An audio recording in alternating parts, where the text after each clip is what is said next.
Bueno, vamos a continuar con lo de las constelaciones familiares. Y tenemos este libro, ¿se acuerdan que les dije Enfermedad que sana? Donde acá en esta parte hablan sobre los vínculos y sobre el orden.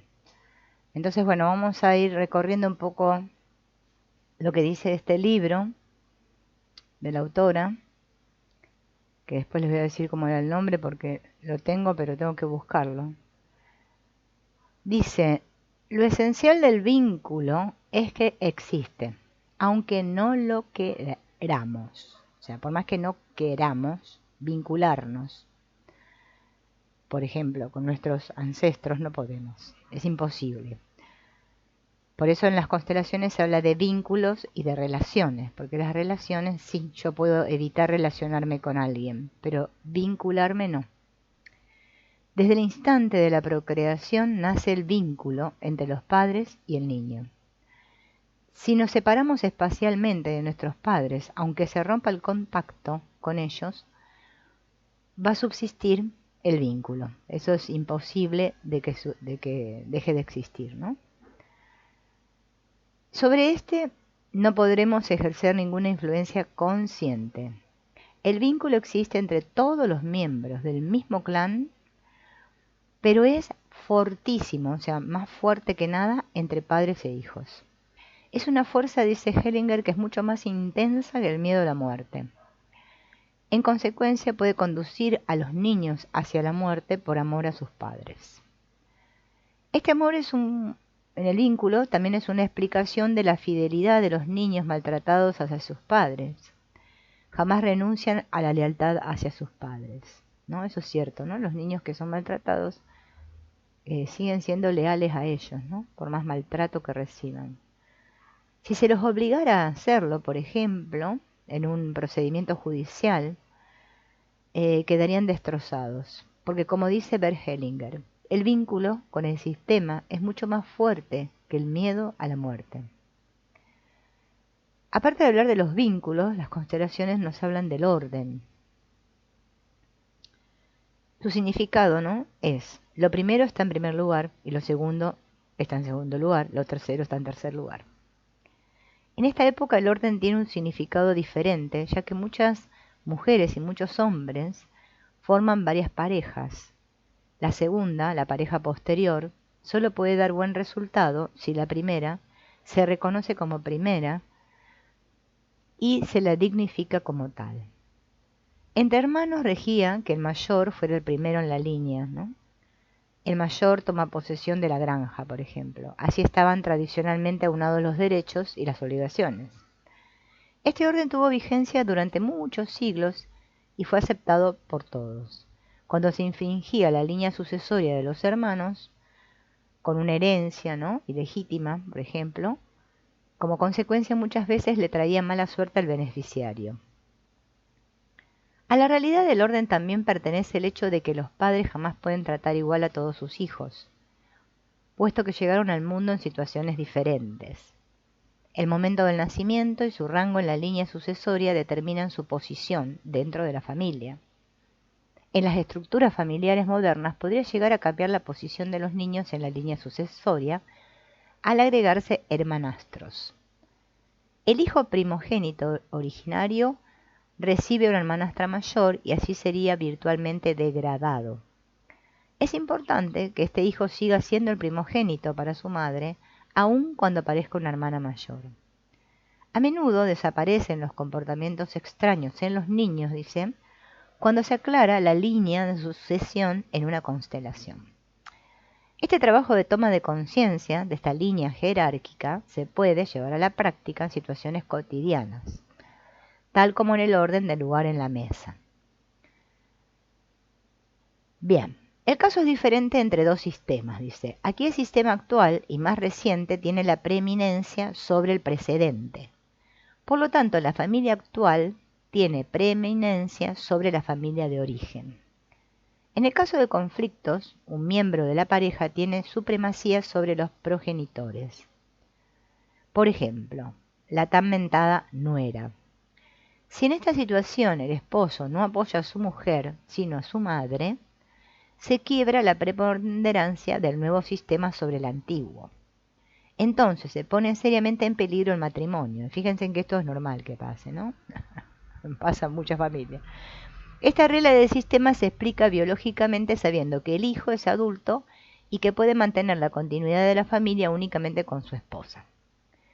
En el caso de muchas parejas con hijos, el menor tiene preeminencia en el sistema sobre los anteriores.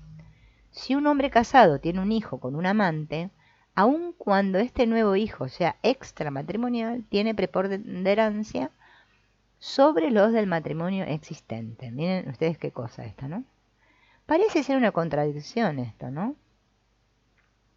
Que las parejas y los hijos anteriores tuvieran que ser dignificados, como los anteriores, y que en la línea sucesoria conservaran el lugar anterior. En contraposición a las pautas habituales de hacer quedar mal a la expareja, para calmar la propia conciencia, la solución está en dignificar al ex miembro de la pareja diciéndole: te agradezco todo cuanto me has dado. Entonces, la nueva relación puede dar buen resultado desde un punto de vista sistémico.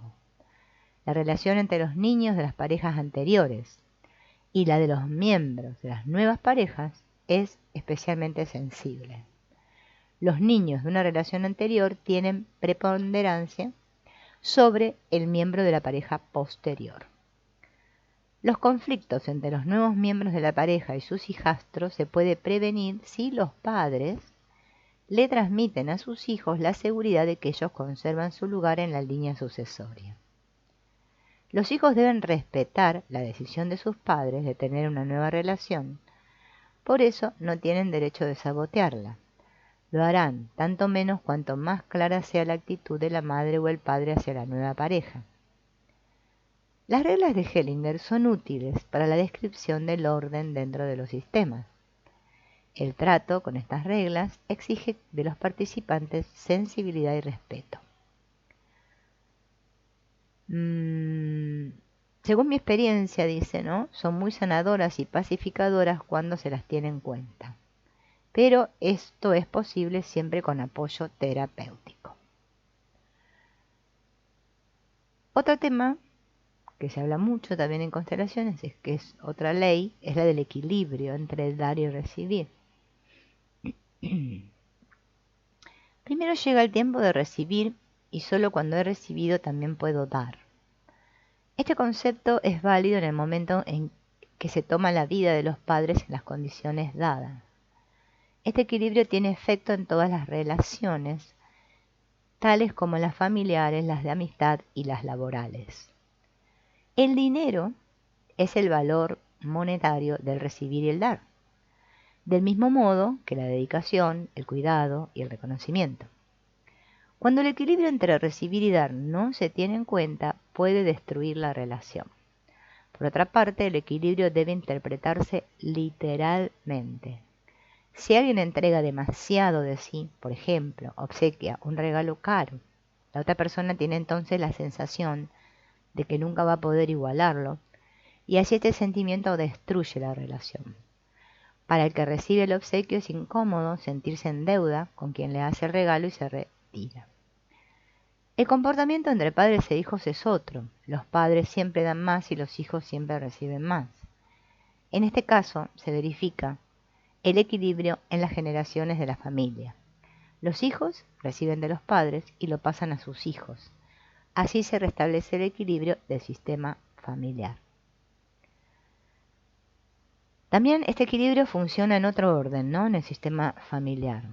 Con frecuencia, otros miembros de la familia deben sufrir en alguna forma por la culpa con la que ha cargado sobre sí uno de sus miembros, tal como alguna culpa de la guerra, por ejemplo, ¿no? Pero cuando un miembro de la familia sufrió un destino terrible, el equilibrio también se produce a través del sufrimiento. Así el sufrimiento y la culpa se irán compensando dentro del sistema familiar a través de las generaciones. Los afectados serán todos los miembros del clan.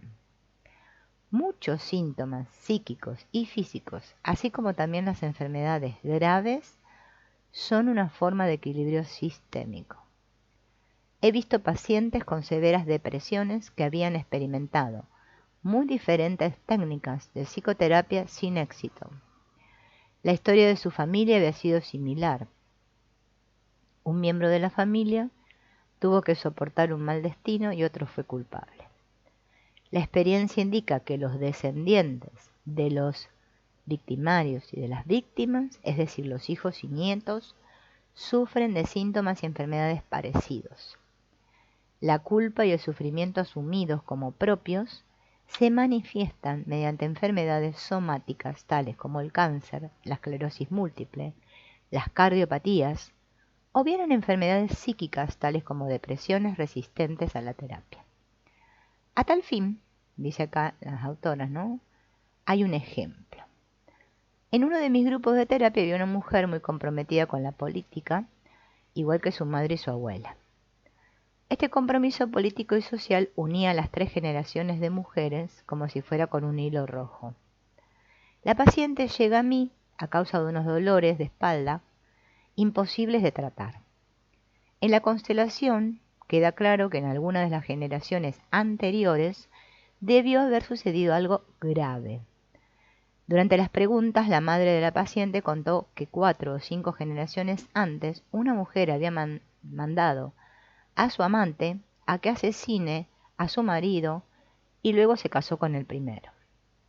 Como compensación por este delito cometido hace muchos años, las mujeres de las generaciones posteriores se habían comprometido particularmente en lo político y lo social.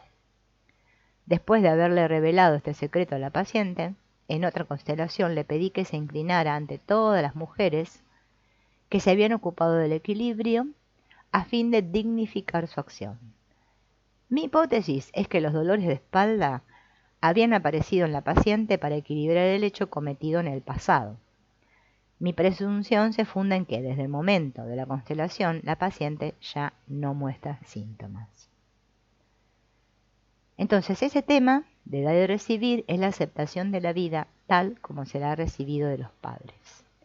No existe otra posibilidad, ya que las condiciones están dadas así, con anterioridad. Asentir es la premisa para la felicidad. Tomo la vida tal como se me ha dado. De acuerdo con mi experiencia, este método lógico y aparentemente sencillo es con frecuencia difícil de llevar a cabo. En este caso, honrar al padre y a la madre no significa estar de acuerdo con todos sus actos, sino recibir agradecidos y apreciar todo cuanto nos pudieron dar. Si uno se niega a recibir, puede surgir la sensación de sentirse mejor. Cuando recibes, te sientes culpable. Esto ya lo habíamos hablado antes, ¿no? Parece loco, pero es que es así. El significado que Bergeninger le da a la palabra culpa, en esta frase que dije recién, no es en el sentido limitado, sino en cuanto a la obligación de recompensar.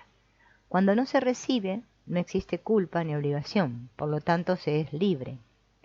Pero quien no recibe mantiene en pie una exigencia: más dinero, más comprensión, más apoyo, otra niñez, otras formas de amor, etcétera, etcétera.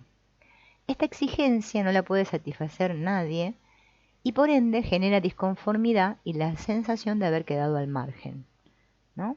Y así se vuelven a retroalimentar las experiencias, ¿no? De siempre sentirme necesitado. Todas las relaciones funcionan mediante esta ley del equilibrio entre dar y recibir. Si uno se niega a tomar el amor que recibe y compensa esa necesidad con el consumo de bienes materiales, entonces peligran las relaciones. Todos conocemos personas que nunca están satisfechas, ¿no?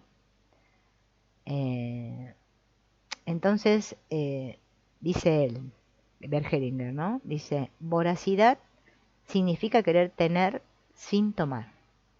Voracidad, ¿no? La gratitud es una forma de equilibrio. Solo puedo agradecer cuando he aceptado. Alguna vez todos hemos hecho un regalo que alguien aceptó agradecido y con alegría, ¿no? Pero también todos hemos experimentado lo contrario, el rechazo de un regalo, ¿no? Ahora, agradecer con gratitud es una de las formas más esenciales del equilibrio. Como terapeuta doy siempre la tarea de escribir una carta de agradecimiento al padre, a la madre, a una pareja anterior, a los amigos. a un paciente cardíaco, por ejemplo, dice ella, que no podía aceptar en absoluto a su padre, le pedí la tarea de escribirle una carta de agradecimiento. Nunca volví a ver a ese paciente. Más adelante me enteré, a través de su médico, ¿no? Y aunque le había parecido absurda, dice, la propuesta, igualmente escribió la carta y le dio un efecto inesperado. Entonces dice que desde ahí se entiende mejor con el padre.